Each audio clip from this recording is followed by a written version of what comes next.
MTN News, this is Montana This Morning. This Bozeman teenager survived the accident that killed a Belgrade teen over the weekend.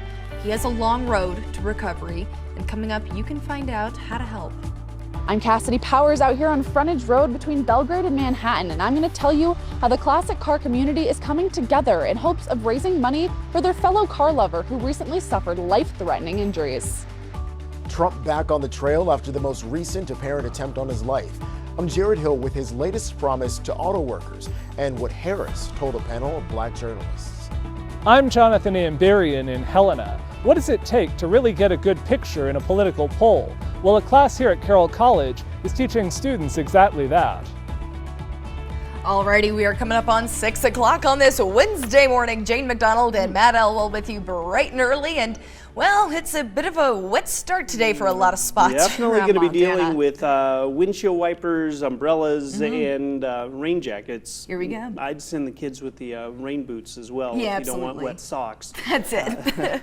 Morning temperatures into the 40s, a couple of 50s. It's not bad outside temperature-wise, but we're not going to build much with our temperatures from where we are right now. This is our satellite and radar. Just remember, there's not a lot of low-level coverage on our radar with this type of rain, this very even-keel rain shower situation that we're setting up for the early morning. But we are going to see some pockets of heavier rain throughout the morning. As you get into the afternoon, it does begin to fade. I think by the evening, we're clearing things out. Daytime highs still into the 40s and 50s for the afternoon today with scattered rain showers. It does dry earlier for our western counties. I'll break down your hour-by-hour forecast in just a few minutes. All right, thank you very much, Matt. Now, new information about the accident that claimed the life of a Belgrade teen. 3 other teens were also injured in that accident that happened early Sunday morning on Kelly Canyon Road east of Bozeman. 18-year-old Madison Montgomery Lucanville was killed in the accident. We now know the identity of one of the other teens who survived, 18-year-old Jason Menard. According to his family, Jason was in the back seat of the car when, according to MHP, the 17-year-old male driver, who has not been identified, lost control of the car. The car slammed into a guardrail, continued over the creek and up an embankment. Menard's family has created a GoFundMe to help raise money to cover his medical expenses. Jason is in the hospital being treated for lacerations to his kidneys, lungs, spleen, and along his fractured pelvis. A link to that GoFundMe is over on our website. And you may not know it, but there is a large classic car community here in Gallatin County. And our Cassidy Powers learned how after one member of that community got into a terrible accident, these car lovers have been coming together to help out. September 6th, Bob Harrison was driving his custom-built 1940 pickup down Frontage Road between Belgrade and Manhattan until another vehicle hit him head-on, leaving Bob in critical condition and his truck totaled. So when his fellow car lovers heard that news, they were not just going to stand by. Bob had that truck, we figure, right around 50 years. It was everything to Bob. Gary Shanafelt has been friends with Bob for around 10 years. He tells me Bob has lived in the Gallatin County area most of his life, graduating from Manhattan High in 1964. Gary and Bob became friends through their shared love of custom cars. Gary's car, a 1957 Chevrolet 3100. Bob's car, a 1940 Chevy pickup. He's had it since it was an original truck. It was pretty custom when he was involved in that accident. Gary and Bob are in a local group called the Car Guys, which is made up of over 100 car lovers from around Gallatin County. Last Tuesday, they met at a retirement home to set up a car show for the residents. That's when Gary got the news. That was the first time I became aware of it. And one of my friends came in and he showed me the pictures, and I was just sick when I saw him. On September 6th, Bob was driving his old Chevy pickup west down Frontage Road when another car crossed the center line and crashed into Bob head-on. Bob survived the crash, but was immediately flown to Billings for emergency care. He's pretty beat up. He's got a broken leg, a broken pelvis. He's just in really rough shape, so that's why I thought we'd start a GoFundMe page. Gary tells me he and his fellow members of the Car Guys have been working together to create this GoFundMe, as well as raise awareness for Bob. I asked Gary what it means to him to be a part of this car lover community. You know, you have a common interest, and that's what draws people together. And when somebody's down and out, usually everybody picks up the load. And that's makes it nice to be in a group like that. The 1940 Chevy pickup is totaled, and Bob is currently in an induced coma. But Gary says the car lovers haven't given up hope for Bob. You know, it's not only physical, it's mental, to try to get back on your feet, and we hope he doesn't give up. He's pretty strong, and maybe this will help him think, hey, maybe I can get down the road and get another truck someday. The link to Bob's GoFundMe is posted on our website. In Bozeman, Cassidy Powers, MTN News. And former President Donald Trump returned to the campaign trail just days after a U.S. Secret Service agent thwarted a suspected gunman near Trump's West Palm Golf Club. The man was later arrested on federal gun charges. And meanwhile, Vice President Kamala Harris was in Battleground, Pennsylvania yesterday, speaking to the same professional journalism group that Trump sparked controversy with over the summer. CBS News' Jared Hill has more from New York. Thank you very much.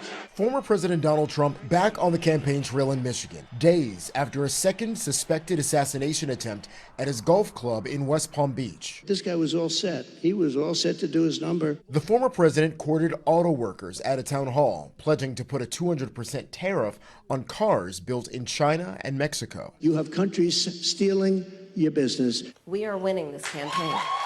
Yesterday, Vice President Kamala Harris hit the trail in Philadelphia, sitting down with the National Association of Black Journalists, the same group Trump appeared before back in July when he made controversial statements about her racial identity. Is she Indian or is she black? Harris said she spoke to Trump on the phone about Sunday's incident after he publicly blamed her and President Joe Biden for incendiary rhetoric he says led to the assassination attempts against him. I checked on him to see if he was okay. Yeah.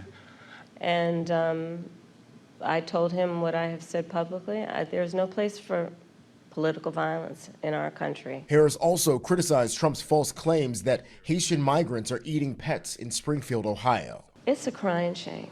Spewing lies that are grounded in tropes that are age-old. Ohio's Republican governor has sent additional state troopers to schools in Springfield after the city received more than 30 bomb threats last week. He says the misinformation needs to stop.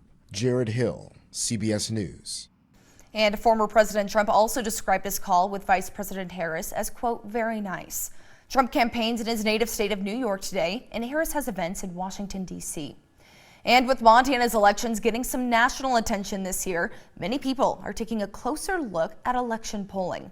MTN senior political reporter Jonathan Nambarian visited Carroll College for more on the work that goes on into getting that data.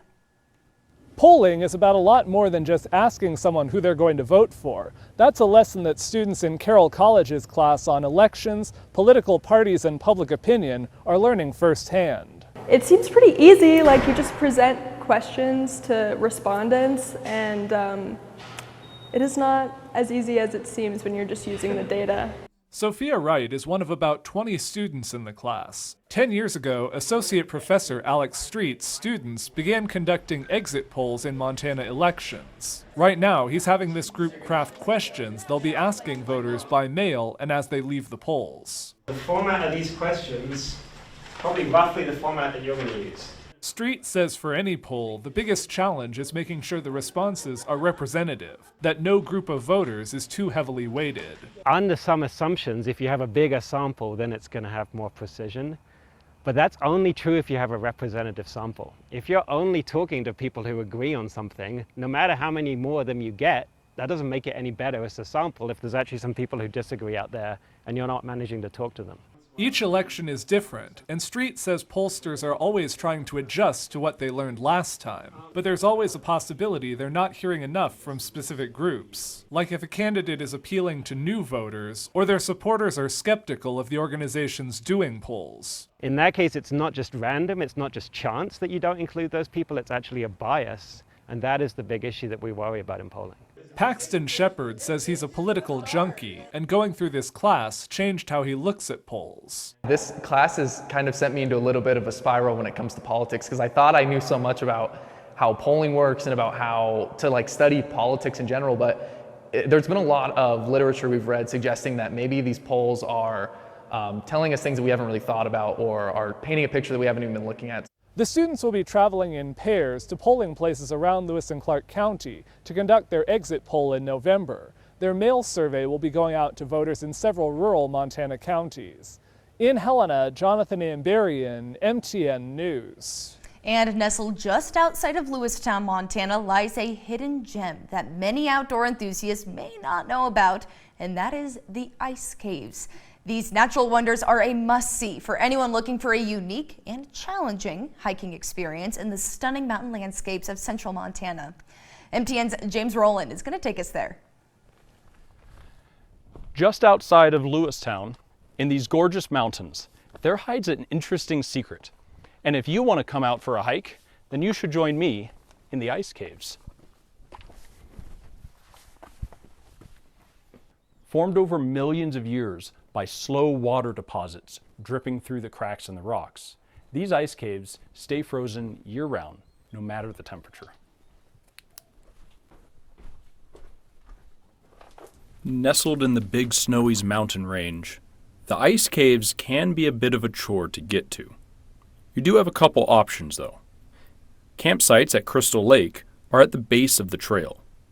While Crystal Lake is seasonal and dries out late in the summer, earlier in the year it can be a great place to cool off between hikes.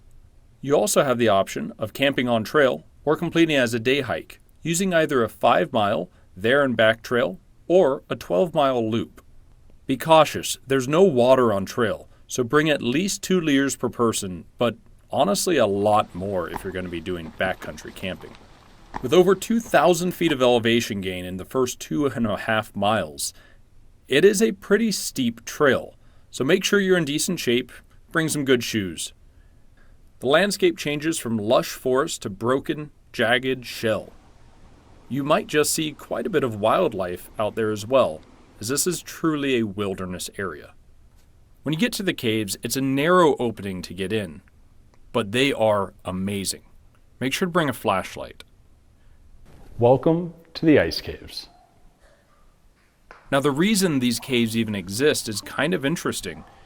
When I went up there, it was 90 degrees outside, but still frozen inside. This is because they keep that cold air in, since it's heavier than the warm air outside. So the opening of the cave has to be above. The ice caves are at the midpoint of the trail, basically no matter how you go at it. So on your way down, you're going to have the chance to see some amazing views. Even on a smoky day, it's pretty.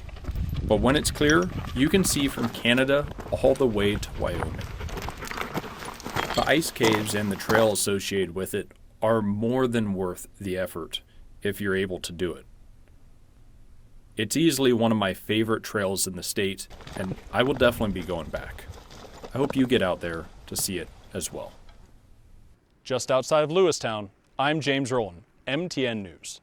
Talk about a natural wonder right there. Yeah, that's Matt. really cool. Whoa, that's really sweet. I think I found my next outing.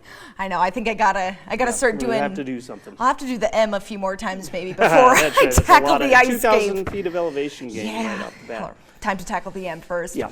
All right, speaking of M, there is a couple that I'd like you to meet, both starting with the letter M. Okay. I'm talking about Maisie and her mother. Okay. Now, these are little porcupines. Well, they are cute. Typically, you kind of want to avoid porcupines. Yeah, but I believe that the babies, the quills are not nearly as difficult to deal with. I don't think so. They're a little dull, I think. Yeah. And did you know they're called porcupets? Oh, porcupets. When they're super tiny, but don't pet them. Yeah, I wouldn't recommend petting them. Now, there is more to this story than just meets the eye. New mother and baby, but this mother actually had quite a few complications during her birth. So they had to do an emergency C-section over in San Diego.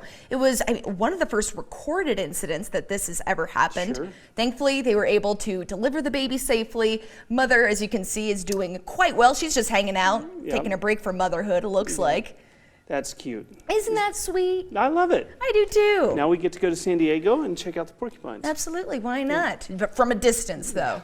Give them space. Right. They'll put a wall between us. Exactly. All right, quick break coming your way here on Montana This Morning. It is 6:13. When we come back, Matt's going to have a look at that forecast, and we have a very special guest right here on Montana This Morning.